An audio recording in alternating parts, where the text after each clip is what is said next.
your first couple of years like are horrible. It's like boot camp, like your first 5 years are like you're bombing, like you bomb a lot and you do these and you're trying to figure out who you are on stage. And that's probably the hardest part right there, and trying to be original.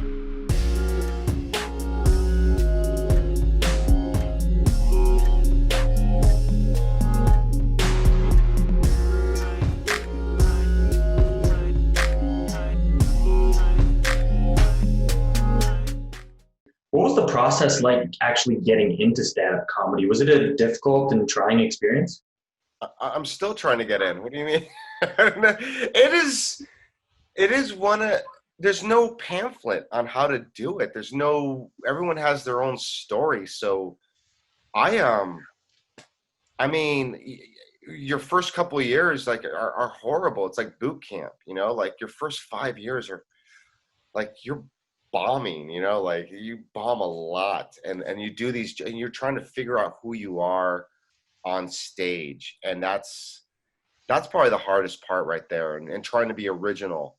Like, I mean, I've seen a lot of comedians coming up, and it's hard to do it in LA because LA is one of the like the top, everyone. It's like this is where all the big fish come. You know what I mean? Like there's people that are like in Oklahoma that's like a hilarious comedian, probably selling out in Oklahoma, doing great. And then when he comes here, he ain't shit. So then like it's like starting over. And then you're competing against the best of the best, like, you got Dave Chappelle popping in and, oh, you got to follow Dave Chappelle. How are you going to do that? It's like, it's brutal. Or like Bill Burr, or, like big name comics, like they just show up to the club.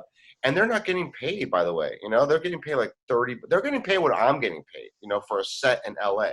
To get paid money, you got to be outside of LA. This is like, it's all here. It's like exposure. We'll pay you with exposure. No, I prefer, is that a check? Exposure? Like, but that's what they do out here.